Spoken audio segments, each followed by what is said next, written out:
Just Onside. It's been 2 weeks. Damn international break again. Very boring. But we're back. OS, how are you, sir? I bet you wish it was the international break again, to be honest with you. But Not even 30 seconds into the podcast and you've got to dig in. it's the Rightly obvious so. thing. Rightly so. I'm doing well, buddy. Monday evening here in Abu Dhabi. But I'm doing well. As you can see, a little bit dark behind me. But yeah, it is the evening. How are you doing, mate? Yeah, not too bad. The weekend, as you alluded to, was ruined by Leeds. But I don't know. We'll talk about it later on. But apart from that, all right, all right. Everything's okay. It's not too bad. Busy day at work, as always. But let's talk about something more entertaining. Let's talk about football. Let's talk about a massive game yesterday. Really enjoyable game.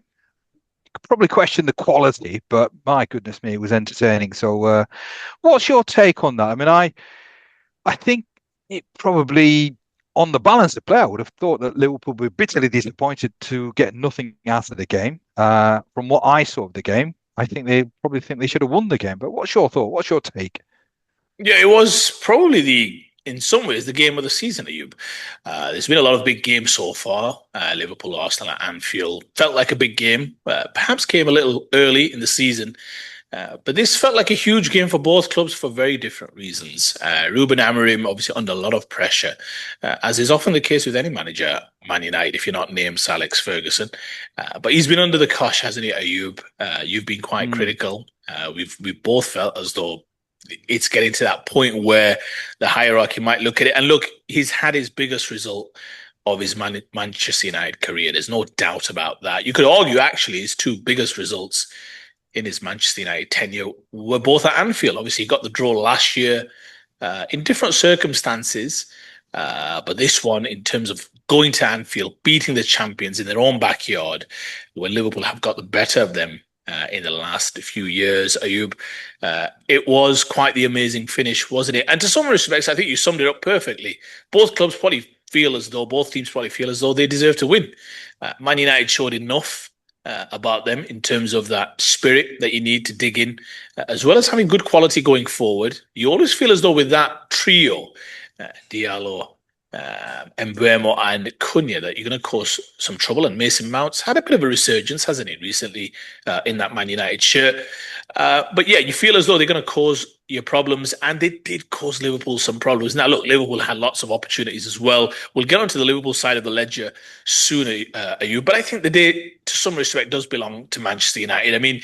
They've been, they've really been the butt of many jokes over the coming previous seasons, changes of managers, getting beaten home and away, finishing at the bottom half of the table, negative goal differences, and all the rest of it. Look, they're only ninth, but this is a huge fill-up for that football club. I don't think you can underestimate it. It didn't feel as though it was a fluke. I thought they were well worthy of 2 goals, perhaps should have scored even more.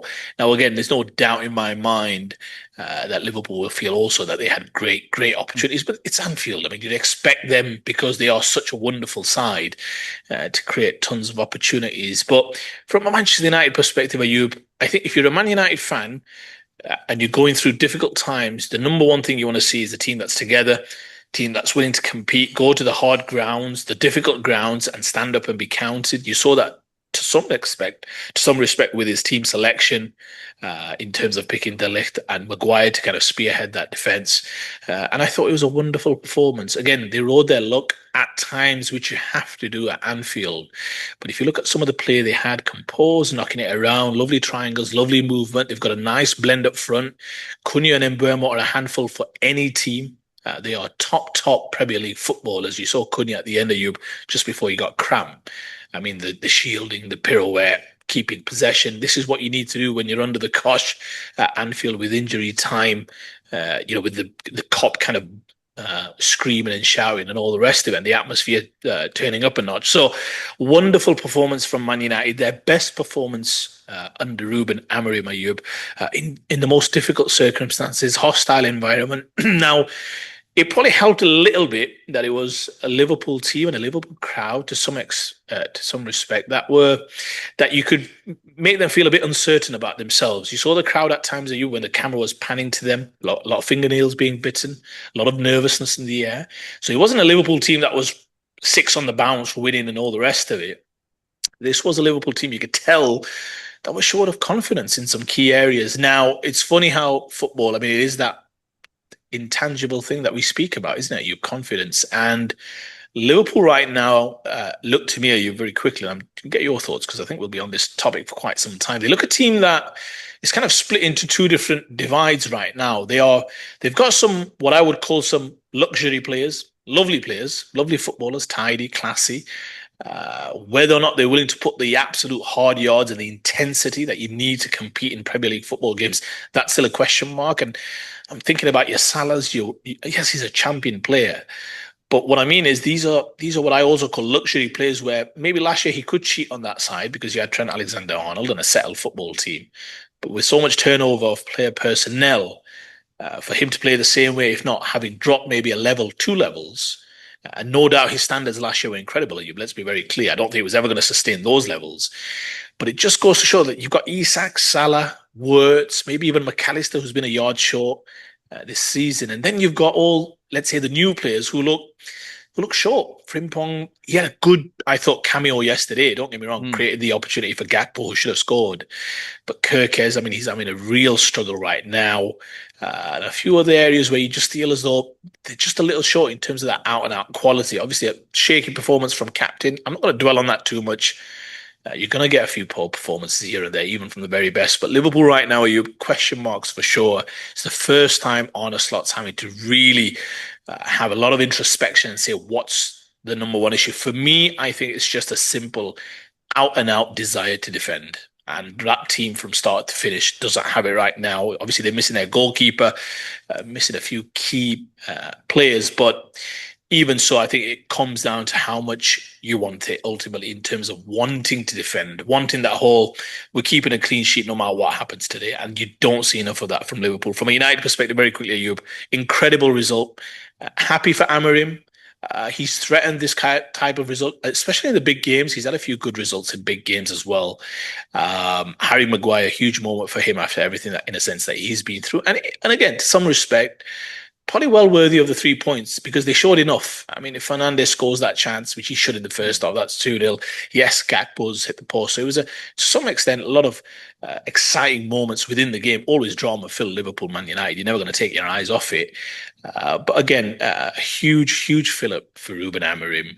If they can go on consolidate this win at home to Brighton and go on a little bit of a run, they can really kick on and look to see if they can finish in the top six. Who knows, maybe even higher. But I'll leave it there for the time being. Maybe you'd like to focus a little bit more on the Liverpool side of the ledger. But what did you make of it? What was your number one kind of takeaway? Was it more the fact of, this looks like a slightly different United team, or was it more a case of Liverpool in terms of the standards and those standards that they're falling short of right now? Right, I'll talk about Liverpool first. Not really sure what to make of Liverpool because they've done absolutely the right thing. They've won the league, and good teams when they win the league, they strengthen. It's not they don't rest on their laurels. So they've done exactly that. They've spent big money on what you would think is proven class and proven quality, but it just seems. I mean, I didn't catch the first half, but I caught the second half, and it just there were. You just kept thinking there's mistakes in this team, and that's exactly what's happening. I think you know that they're going to concede. Lots of shaky performances, and the elephant in the room really is Salah as well. I mean, this is a player that he's a shadow of his former self. He looks a yard off the pace. He seems strangely bereft of confidence. Now, this is a guy who's got unbelievable numbers, but his touch seems to fail him in front of goal as well. I mean, this is a guy who scores goals for fun. He seems to be a little bit impotent at this moment in time, but it's a real strange situation. I expected Liverpool, when they've done the acquisition, I thought they were going to be outstanding. They bought decent players, good players, and you just look at what they've had to do. Wirtz over 100 million. They had to start him on the bench. Now, I've got to say, when he came on, he looked quite good. Yeah, He looked quite sharp, yeah, quite tidy. Frimpong, I mean, they've obviously sort of said that he's not a replacement for Trent. You can't be a replacement for Trent. But the two balls that he played, he yes, crossed magnificent. I mean, I actually said I was watching with the family, and I said that he's probably not going to play a better uh, cross than the first one that was inexcusable. I mean, that Gakpo miss, I think that probably sums up Liverpool. It was a glorious opportunity. Uh, how can you miss that? I mean, I would be gutted if somebody in a Sunday league game missed that opportunity. You've got to capitalize on those key moments. I mean, those were moments. I mean, you were right. You talked about Fernandes missing an opportunity, a glorious opportunity, 2-0, and maybe that would have been game over. I don't think so because yep, with Liverpool, Man United, you never know. You can yep, never sort of say that this is the end. I mean, even on a 3-0, you probably still think that there's going to be mistakes. But if I was a Liverpool fan, I mean, I've spoken to some Liverpool fans, and there's a genuine concern. I mean, the games that they won 5 on the bounce, but these weren't clinical performances. There were quite a lot of last-minute winners. So there was a great deal of good fortune. Maybe that luck has run out. I mean, they've been on the end of late sort of concessions, but I think Slot is really struggling at the moment in terms of working out what his best formation is, his best team is. Within that, you've got players who, for some strange reasons, are short of confidence. I cannot understand that. This is a team that's won the league last year. They've strengthened. I mean, at the start or before the start of the season, I thought they were going to run away with the league. Especially after the first 5 games, where I'm thinking, hang on, they've not even moved into third gear and they've won 5 on the bounce. So you're thinking once they click, they're going to be unstoppable. So I think a lot of questions for Slot. I don't think he's at the moment showing me that he's got the answers to this. Because I think there is a great deal of confusion at the moment in terms of what he's doing.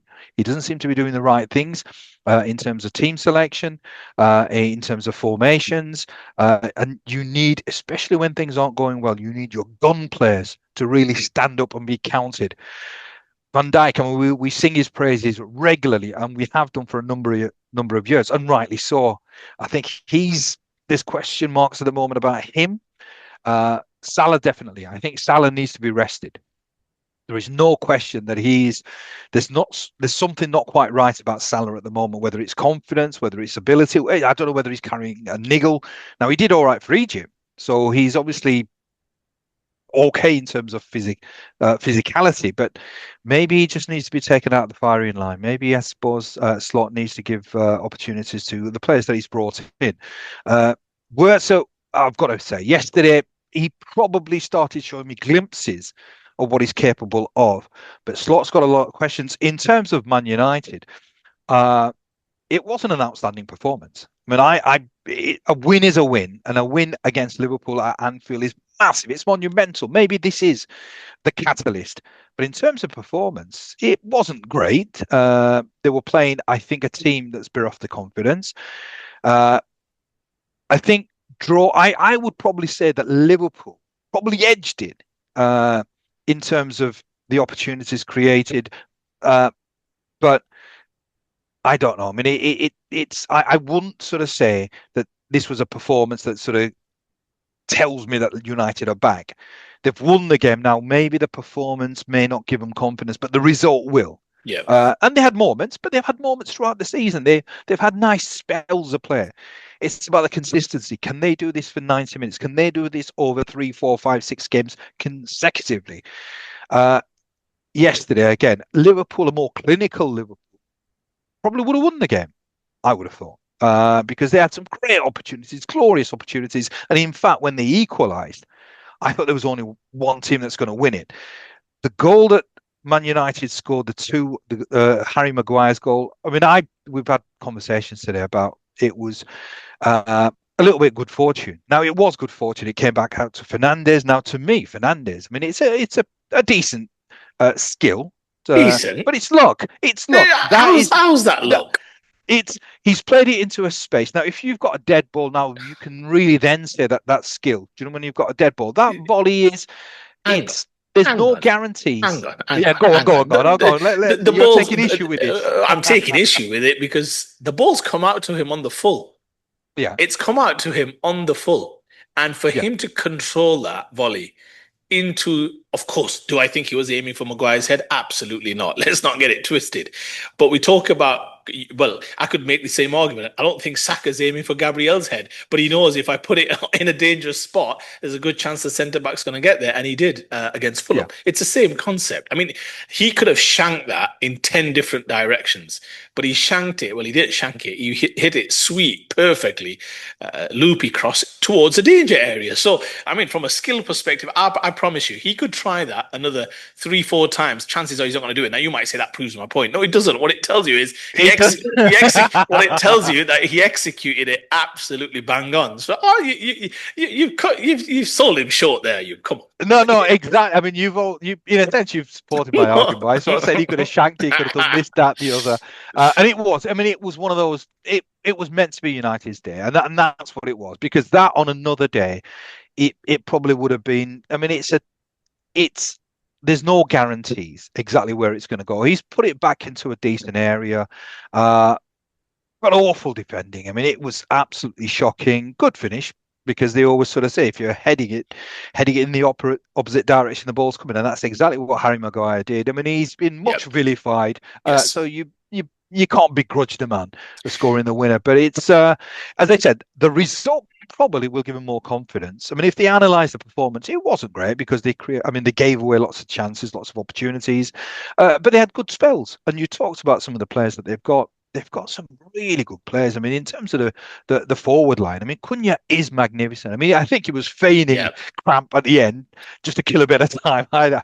But you've got Mbuemo, you've got Cunha, and Cunha is a proper. He Yeah. gives you everything, and Top. Yeah. he's the sort of forward that doesn't give a respite to the opposition defenders for a single second. So they've got the ingredients are there. Yeah. I still think there's a lot of work to do. As I said, I Yeah. wouldn't sort of view the performance as as one where you think yes they're back. The results certainly, but it should give them a huge amount of confidence. And as to where Liverpool go, I'm really intrigued because I think that he's got some serious questions. I don't think he's got the answers at the moment.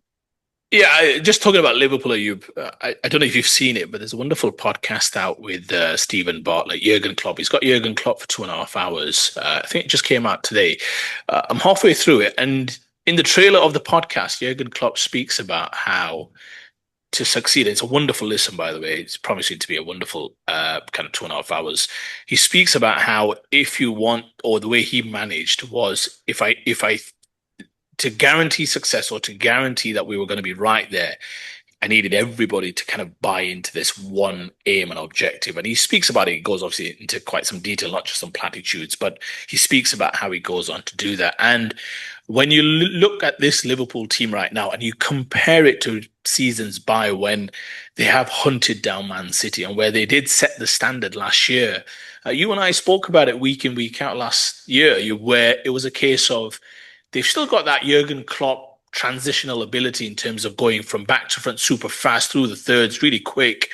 But yet Slot just enhanced it a little bit just by controlling moments, being 2-0 and just slowing it down for 10 minutes, making good halftime substitutions to turn around games. I always go back to that home game against Brighton last year when they were losing 1-0 and probably should have been worse. Yet he turned that game around. So Slot had his moments last season, plenty of them, where he put his imprint on that football team and made a big contribution, obviously, to them winning the Premier League title at Cantor. But you look at those players right now, and they look off. The quality is missing in some key areas. That intensity is missing. You think about McAllister last week or 2 weeks ago against Caicedo, just a yard short on the press, trying to jump the press, opens up that possibility where Caicedo's going through on Van Dijk and Konate and ends up pinging into top corner. They've just looked a yard short in some key areas. And Carragher speaks about it in the Gary Neville podcast, which he does with Peter Drury after the game. And he speaks about it where he says yesterday that quite often when Arsenal played that famous Invincibles Arsenal team, when they played Liverpool, once they lost that unbeaten record to United, I think they went on a bit of a run where they lost a lot of games. And he was talking about how that's happened to City, and he was wondering whether this is now happening to this kind of incredible Liverpool team where you don't lose for so long, but then once that moniker slips a little bit, once that infallibility, you start to see some vulnerabilities. Suddenly, it becomes a bit of a vicious circle where suddenly you just can't wrestle that confidence back. And he was hinting whether or not this could be that Liverpool run. So, look, they've got the opportunity to arrest this, but there's absolutely no doubt he's got some big questions right now. Kirk has. I don't want to be too critical because I think he's also going through a difficult time on the football pitch. When you watch the games, you can always tell he finds himself in bother. Yesterday, you saw it multiple times. First off, slid, nearly set Mount up for a goal, gave away a few dodgy situations. You saw in the second half when Van Dijk was shouting at him because he didn't give him a shout, ended up taking a blow to the face. It just feels as though he needs to be taken out of the firing line, if you ask me. And that's been a bit surprising, his reluctance to use Robertson, in my opinion. But it feels as though Slot's been a bit stubborn in terms of, hey, I'm just blooding these guys in. And who knows, maybe that will pay off for you. I think there is some art to that. He's probably thinking, look, I may have to take my lumps early, but for these guys to start playing with one another, yeah, over down the stretch, the final 3 months, you saw that with PSG last year. You went to watch them famously when they, I think, beat City 4-2. You were in the ground. I mean, you saw that they were a very different team. The first half of the season went on to win the Champions League. And you could have watched that first half an hour, and I said to you, this team's going to win the Champions League. I've said, no chance, no chance. So maybe he's playing that game, maybe one for the long run once this team really starts to bed in. I thought Words did have a good cameo, had a role in the first goal, had a good role in playing about in the last 5-10 minutes. But like I said, they just don't look like they want to keep clean sheets. And that for me is a big deal. United were well worthy of scoring 2 goals yesterday. You could argue they probably should have scored 3. If you're going to keep conceding 2s and 3s, there's going to be times when you're not going to be able to retrieve that situation. And now teams feel as though they can score against Liverpool. And I always say that's half the battle. Now, on the flip side, I don't want to just flip it, we'll get on to Arsenal shortly, but you see the opposite, don't you, Yub? Yeah. You feel as though when Arsenal get a goal, listen, even Arsenal will come a cropper because it's sod's law. It's the law of averages. But you feel as though the opposite happens, where the opposition thinks, bloody hell, we defended so well for 65 minutes, yet they score a set-piece goal. You know what? Referee might as well call it quits. I bet most neutrals feel that way. I bet Liverpool fans thought the same when they were watching Arsenal, thinking, right, switch the game off. That's done and dusted. This is Arsenal. They don't concede chances, never mind goals. So I just think they need to go back to basics. There was the suggestion, maybe go to Gomez at right back. I can see the thinking, the logic, which is, listen, just defend. Let's defend for a while to dig ourselves out of this rut. But if they don't get players wanting to work hard, sprints, intensity, pressing, winning the ball, it just feels a little kamikaze. It feels a little rushed, a little too fast. Ping ball bouncing around. You feel as though the opposition, I don't know if you saw that situation in the second half where Cunha played it with the outside of the foot to Sesko. He played it way too strong to the goalkeeper. It was a simple pass. Sesko was through on goal. These are situations that good teams for sure will take advantage of, where you get your chance to put your head up and play someone through. So, yeah, this is a concerning time for Liverpool. I would not write them off, Ayub. I think that's poor from anyone. Yes, that doesn't look like a championship winning team, but we've seen that before, you, where teams haven't looked great early and have gone on to win the title, because at things can change and you can get into a good run and confidence can start to build and other teams start having some injuries maybe and all the rest of it. So I think 4 points adrift at the start now, much inferior goal difference to Arsenal as well. So yeah, it doesn't look good right now. But I think more than even the results, most Liverpool fans would agree, they just need to get back to doing the basics right, which is be solid, be hard to beat, defend. I mean, you saw that with the Van Dijk goal just very quickly. I don't know whether he's trying to play offside, because actually, if you look at it, the ball, when Diallo plays it, Van Dijk's actually very much in line with every defender but Konate, where he would have been offside and Mbeumo was just a yard ahead. But you can't play offside there. He's already into your nearly 18-yard box or somewhere near there by the time Diallo plays it. So you've just got to chase your man. It's as simple as that. And even that showed, I don't want to use the word shortcut, but you know what I mean, where defenders just take a little bit of a shortcut thinking, well, I'll just pass him on to me mate, or I'll try and maybe play him offside, as opposed to just go ahead and defend the situation. And listen, he's a world-class footballer. For me, still the best centre-back in the league. So I'm not going to go out and out. But he had a poor game yesterday. He has few and far between in terms of games like that. Liverpool need to get back. And if you have those two gun players, like Van Dijk having a shaky game, Salah in very shaky form in terms of his general open play output, Ayub, you're not going to be able to sustain, kind of competing for the biggest honors. So they've got time to arrest this. They would have hoped the international break would have given that chance, but obviously still the same flaws are coming, are raising their ugly heads. So how do you see it just very quickly on Liverpool?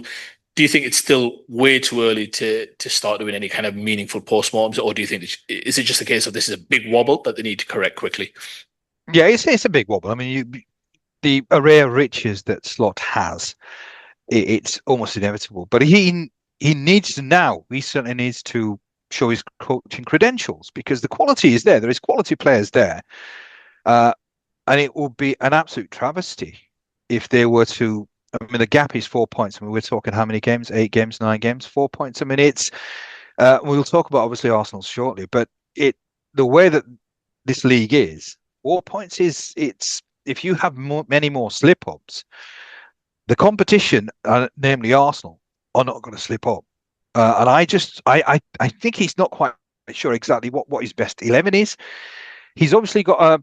I Salah to me should be rested, and it's a conversation should be quite straightforward, right? You're not really playing well. Let me just take you out of the firing line. Come off the bench. It's absolutely fine. But he seems to almost, I don't know what it is, whether there's player power, whether there's some sort of contractual agreement that he has to start. I can't think that's part of the agreement, but he needs to be rested. He needs to try other players, and players need to come to the fore. These are very, very expensive players. You talked about Kirkies. I think he's been a huge disappointment. Maybe the move at the moment is just too big. He's come from Bournemouth. What, 11,000, 12,000? It's under the radar. It's in the Premier League, but it's under the radar. This is Yeah. Liverpool. This is the champion team. Maybe he just needs to be bedded in a little bit more, sort of gently. Now, it shouldn't be the case. At the end of the day, if you're a Premier League player, you should have enough about you. But sometimes you've just got to maybe manage the player a little bit more carefully, because he. I would never have imagined that he's worth what Liverpool paid because he looks quite an average Premier League player to me at this moment in time. I mean, I've got to be honest. We've got a lad called Goodmanson. I'd rather have him than Kirkies. So that's a reflection that this guy is probably not cutting the mustard at the moment. Slot's got a lot of questions. A lot of questions. I don't think at the moment he's got the answers, and he'll have to find the answers pretty soon. I mean, he's got lots of credit, Of but course. Liverpool fans really they've been spoiled over the last few years, so the expectations are high. A few more of these performances, and there'll be rumblings. There'll certainly be rumblings, and rightly so, because he's got an extremely expensively assembled squad. He needs to get the best out of this team. Yeah, just very quickly, you all valid points. I think just on United, you very quickly. The only point I would slightly disagree with you, and time will tell which one of us was right. I mean, you seem to be a little bit more not critical, but maybe a bit more cautious about the performance that United put forth yesterday. I thought it was a wonderful performance. I think it's the best they could hope for in that respect. So perhaps I've got a low bar, a low ceiling, so to speak, in terms of what you expect. At Anfield, you're probably not going to be the better team. Plus, there's a chasm between the two football clubs right now in terms of pedigree and achievements and all the rest of it and recent excellence. So you've got to factor that in. So I'm grading them on a curve, so to speak. But I thought they competed really well. And I think it's more the intangibles that bodes well for them. I Mm, think the fact that they dug in, you saw some of the high fives and all the rest of it at the end of the game. yeah. And I don't want to make too much about it, but it felt like a group that was together. It felt like a group Mm. that wanted to play together. I think having Shaw back gave him a little bit more resolve at the back. So shout out to him. But they've got, like you said, a good forward line. And Mbeumo's been wonderful this season. I think he's had a really good start to his Manchester United career. Cunha obviously picked up a little injury and what have you, but he's a top player. I mean, you saw Yeah. that yesterday. The ball sticks to him. I mean, he gets fouls, he competes, he gets you up the pitch. I mean, that's what you need when you're under the cosh. I just think for Amorim right now, it felt slightly different to me. It just felt as though there were certain. I still think he needs to make some personnel tweaks, whether that's in the transfer window or what have you. I mean, Casemiro and Fernandes doesn't feel a natural pivot right now in terms of moving forward. I think he'll probably want to get some young stud in there at some point in terms of just getting legs. But I thought some of the football was really nice, tidy, triangles, made Liverpool chase around a little bit at crucial times. Good switches, and then you've obviously got Diallo running on the wing and all the rest of it. So I thought in terms of as a footballing performance, they did as good as they could. And I thought, again, at the right times, picking and choosing the moments when to attack, how to attack, knowing Liverpool are a bit more vulnerable if you go vertical. You saw that with the first goal. You saw that in a sense with the chance for Fernandez, i.e., get to the byline, send Diallo wide, and he's a top player. When he's in those positions, he normally produces something. Here, it was a wonderfully cushion ball. He had to do nothing other than slap that into the back of the net. I mean, it was beautiful. I think Fernandez probably scores that 7 times out of 10, to be honest with Yeah. you, for a player of his quality. So I think there's some things that are sustainable there, in my opinion. Now, again, to your point, it's the games where you're expected to win, where United will be, where they'll have to show that this system as well this system's good against teams where you can play a little bit more. What's the word? You're not expected to win, so you can play off the aggression of the opposition, so to speak, and you can just counterattack and play transitional football in spaces. How do they cope in a game where perhaps they are expected to win? Home to Brighton next week being one particular example. So, yeah, I think this could be a turning point. Do I think they're going to go on a run of 6, 7, 8, 9 games? No, I don't, because I think those are the issues that you have to overcome as you become a top team, and they're not a top team. So I think they'll still have their setbacks from time to time. They need to avoid games like away to Brentford. But again, the fight, the spirit, the togetherness, but also the quality of football that they played at times. It wasn't just a smash and grab, far from it.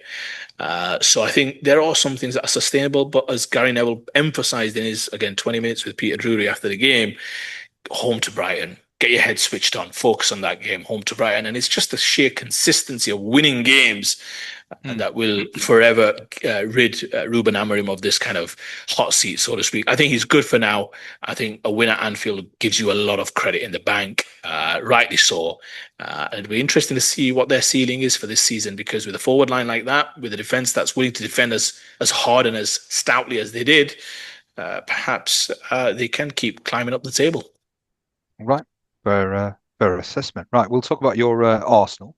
I mean, that's one team that it's a machine at this moment in time, and obviously they had a result against Liverpool which wasn't in their favour, but certainly they've been, in my opinion, and I've said this before as well, I think they are the best overall squad and the best team in the Premier League. I'd go as far as sort of saying probably the best club side in the world. Big statement, massive statement. Because I think every single base is covered. I mean, defensively, they're impenetrable. Midfield, they've got a dominance, and even attacking wise, they've got some real quality. I mean, they've got a complete football side, and I think what I like about the Arsenal as well at this moment in time, they've got so many leaders.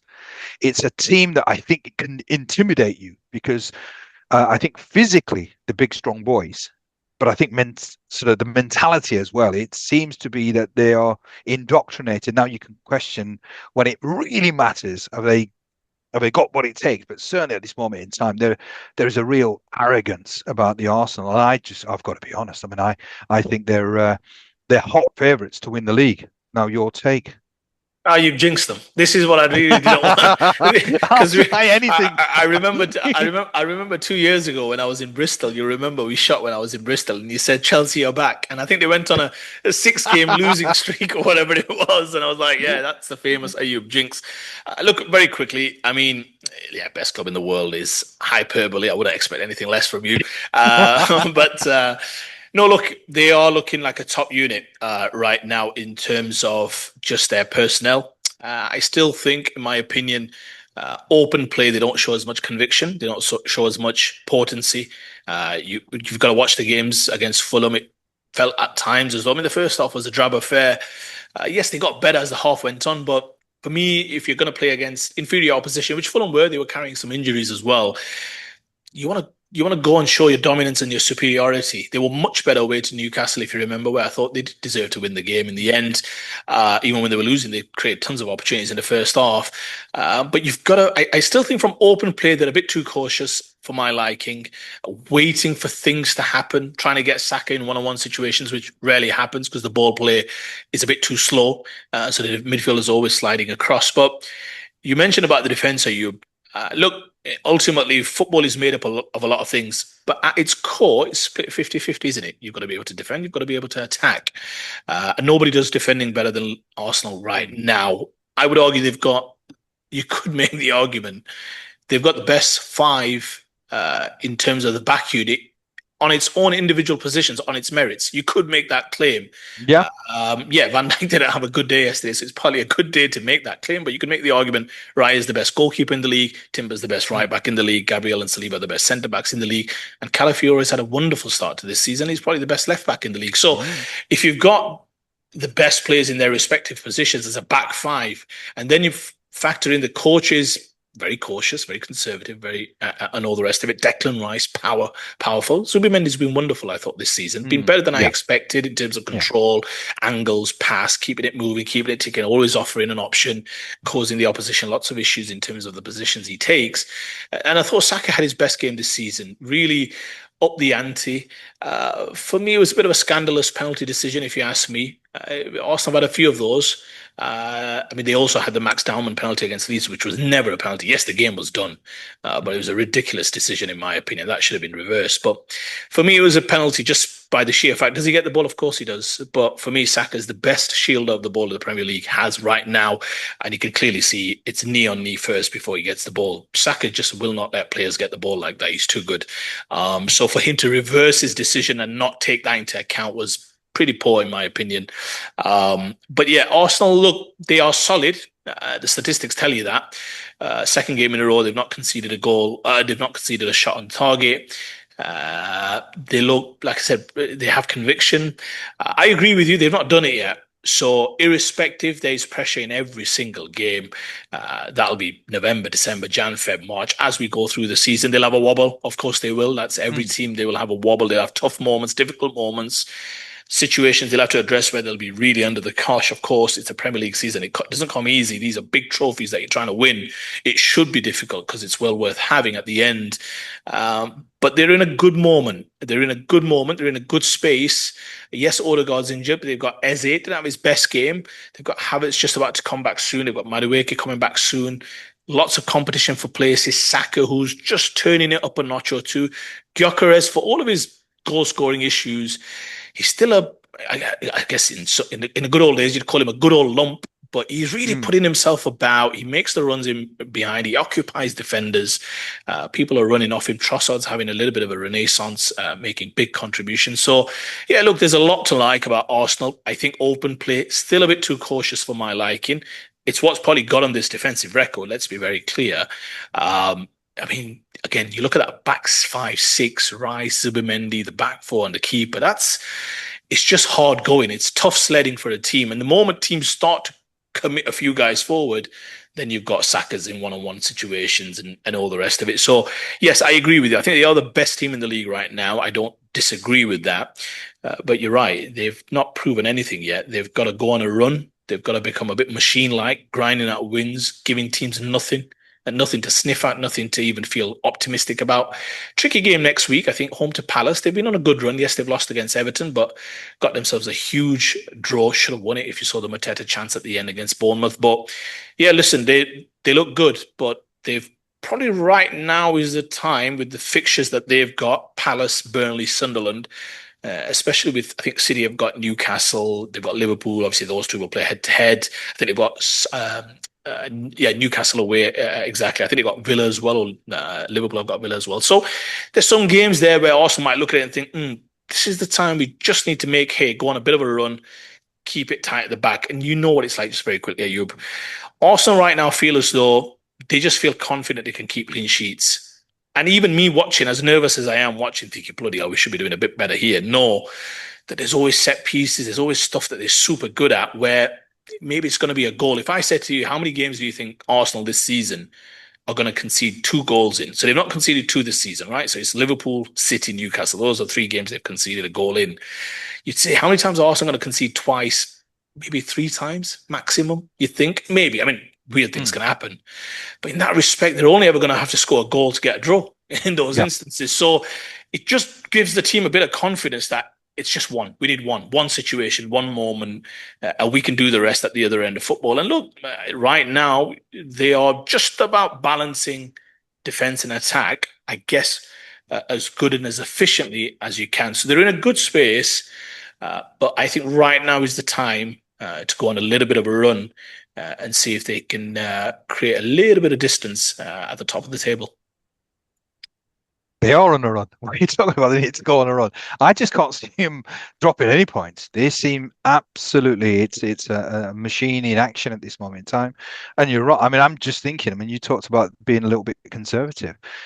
Yeah, I mean, I've said this before. If they let the handbrakes off, if Arteta just says, right, go out, express yourself, my goodness me, that is when certainly I think another manager who's more aggressive, they will be the best team, the best club team in the world because they've just got this is a team that really this should be the invincible team again. They should be unbeatable. Now I know they've obviously got beaten, but I think this is your year. This is your year. I think I can't see anybody really sort of challenging because there's no. I mean, Man City at the end of the day, they're not the same Man City. Liverpool, sort of they're almost trying to find themselves again. So there's no other team. Chelsea too. I mean they're all right, but again is you just not quite sure. But the only team that you're really sure about is the Arsenal. You just know what you're going to get from the Arsenal. So I think any Arsenal fan get ready this time for an open top bus parade for the league.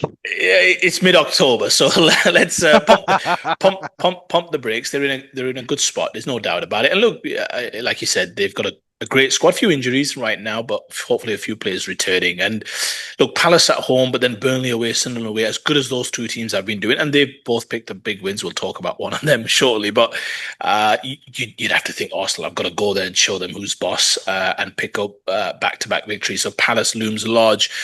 Just very quickly, you segueing across. I have to set you up for this Saturday.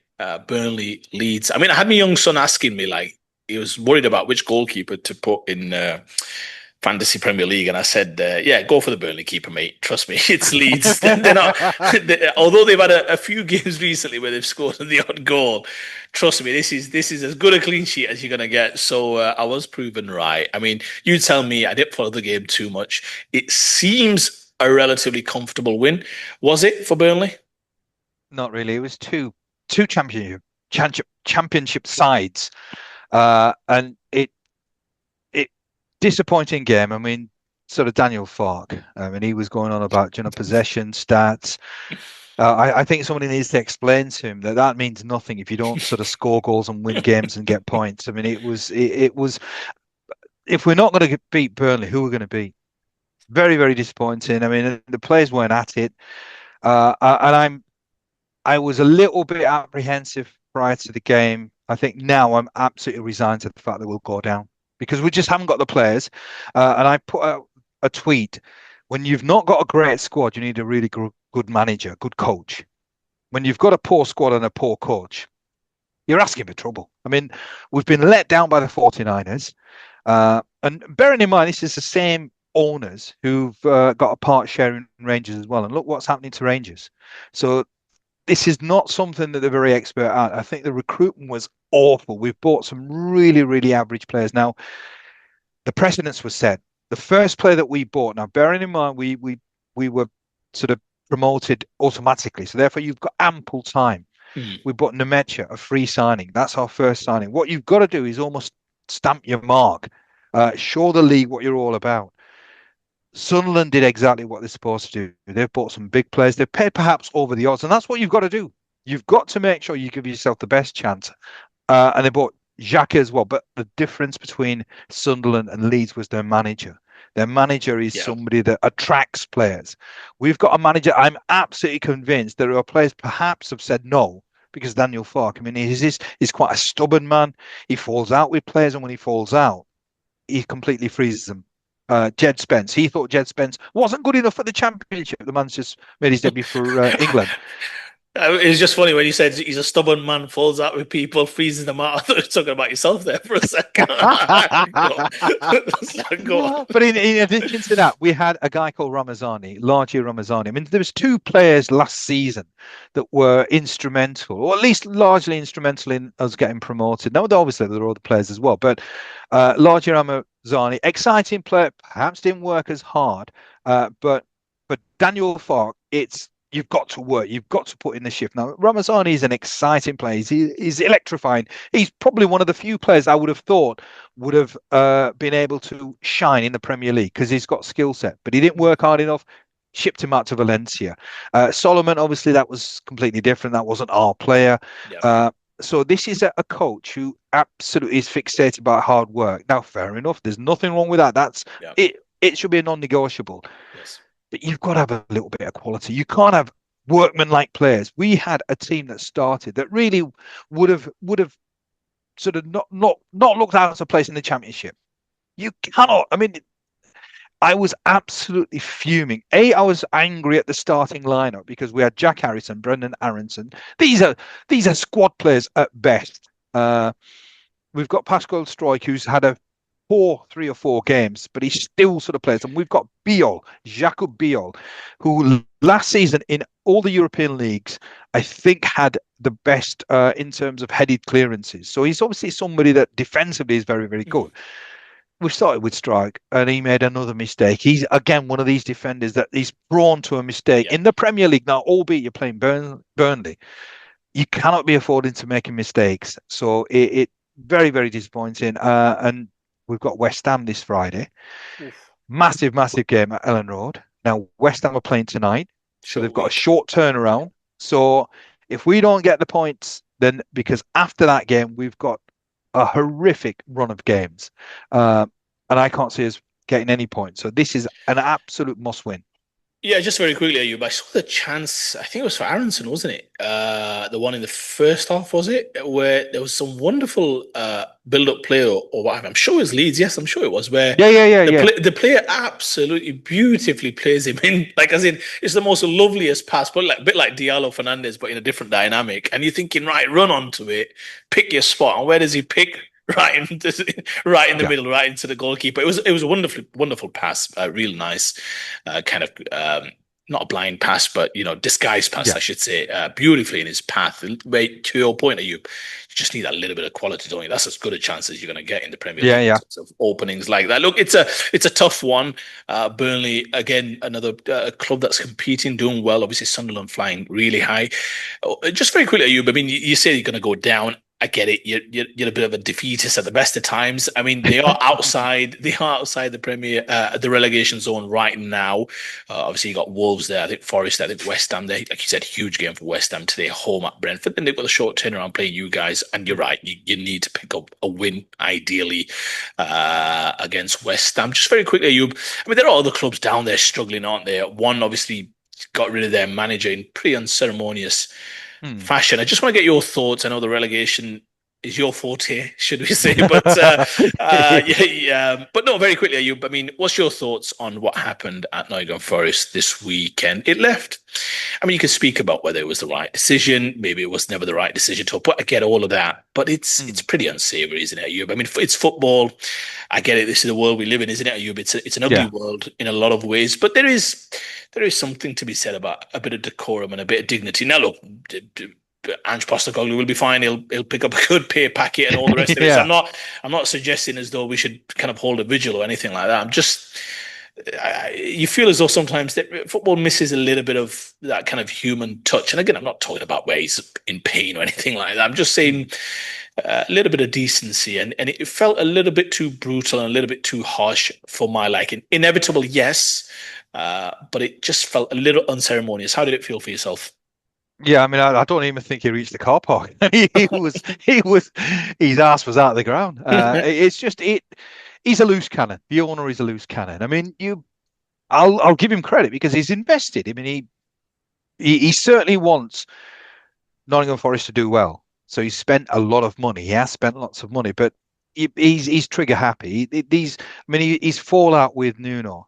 Uh, that I don't know what sort of was the cause of that, but Nuno was doing a fantastic job. I mean, they were overachieving.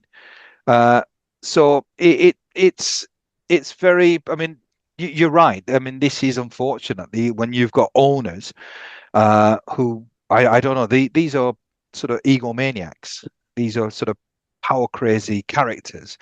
Uh, they're in football. I don't know what for. I mean, because it's not. It's if you run a football club, you're appointing people to run it for you. In a sense, obviously, you're the investor. It's your football club. You want it to do well, but you've got to have a certain amount of decorum. There's ways to run football clubs. Yes, there was a question mark about bringing Ange in, uh, but you then don't give him 5 games. It seems absolutely ludicrous. I mean, sometimes I absolutely am staggered to sort of understand how these people became successful businessmen. Because if you watch them in the world of football, you think these are lunatics. These are wild decisions they are making. How the hell did they succeed in business? Because it's just ridiculous. The appointment was very, very sort of strange. But then to give the man 5 games, it doesn't make sense. So I think, I mean, I feel for Ange in the sense that at the end of the day, there is a human being, and at the end of the day, I mean, he's secure, so it's not an issue. We're not Yeah, talking yeah, about of course, of financially, course. but at the end of the day, there is a certain dignity, and if you're going to sort of boot somebody out, at least have a little bit more decorum than Yeah. just. I mean, I think he knew it when he was saying his goodbyes. You sort of felt, but. I think he expected to make it further than the car park Yeah, absolutely. before the news sort of came through. Yeah, it was funny when you mentioned about lunatics and how were these people ever successful in business. I was just thinking, yeah, you can get to the highest office in the land and become president of the United Yeah, States. yep, Now, absolutely. I mean, yeah, it's the absolutely. world that we live in. The It is the lunatics have taken over the asylum. Absolutely. I mean, you're right. I mean, it was uh, pretty insane. I mean, it's not happened in a while, this kind of unsavory type of situation. I mean, I was genuinely watching on being sports. Me and the family just got a Monopoly game up and running, and we were just watching some of the fallout of Forest Chelsea. And, obviously we had the volume on low because we were in between games and got a message thinking Ange sacked. I'm like, hang on, I'm watching the game. What do you mean Ange sacked? I mean, I'm still watching the crowd and all the rest of it. So it was quite a funny little episode. But yeah, I mean, there were people who thought they shouldn't have appointed him, but to your point, it's the owner who appointed him, so he needs to look at the man in the mirror, as Roy Keane said about Virgil van Dijk yesterday. I mean, you've got to start there. I mean, this is yes, Nuno had them punching above their weight last year, nearly made the Champions League, but they're not a relegation team. Yes, they lost Ilanga and all the rest of it, but that's not a relegation team. And you'd think if you keep Mm. things relatively status quo, bring in a few quality players, you may fall to mid-table, but that's maybe where you are. That's maybe where you Yeah. fall. So for them to be kind of down at the bottom, yes, they've just appointed, I think, Sean Dyche. So let's see. I mean, that's what Sean Dyche is all about. So he'll get them back to basics. I mean, it feels as though Nuno's Forest and Dyche, I mean, some marriage made in heaven in some respects. But let's see. I mean, maybe that's not so good for some of the teams there at the bottom because Sean Dyche, Mm. he knows that side of the table. He knows what's going on. He knows what's needed in terms of making them hard to beat. And Forest saw at their core a good, solid defensive team, obviously Yeah. going through a difficult time. So, Mm. yeah, look, I think right now, we spoke about it last year very quickly, Ayub, about owners feeling as though we can probably get away with it, relegation, in terms of surviving relegation on the cheap, maybe. Mm. Maybe we can level that accusation at your football club as well. And now you're just starting to see, Burnley doing really well, Sunderland doing really, really well. Some of the more kind of, I guess, Wolves were always slated to struggle to some Yeah. extent, but West Ham are there and Brentford are there. So maybe teams are thinking Forest obviously find themselves in a pickle. So they're probably thinking, oh crap, hang on. I need to Yeah. heck with paying out Ange and getting Dyche in, and no doubt Dyche will be on a survival bonus and all the rest of it. Suddenly, teams are probably having to think what's going to happen. I wouldn't be surprised if it happens at your football club in the next 7 to 10 games. So let's see how it all works out and how it all shakes out. But did leave a little bit of a bitter taste in the mouth because I don't think anybody really deserves to be treated like that. And Ange, for all of his faults, you can talk about his football. He's lost Mm. a lot of Premier League games. Let's be very clear. Yeah. He likes to talk about, I've won trophies and all the rest of it. Fine. I mean, he's strong-headed. I don't mind that in a manager, but I think in the end he's a thoroughly decent bloke. I mean, he doesn't come across as though he's anything but. So I thought it was a little bit unjust in terms of how he was treated, to be fair. But listen, he knew that gig when he walked into it, so I guess you can't really complain too much. Yeah, it's absolutely true. Absolutely true. Right. Well, I think that's a wrap for today. It's good to chat football again after 2 weeks of international nonsense. All right. So to the viewers, if you're still sort of watching and listening, smash a like, do us a solid. And until the next time, take care of yourselves. We'll see you soon. Ta-ra now.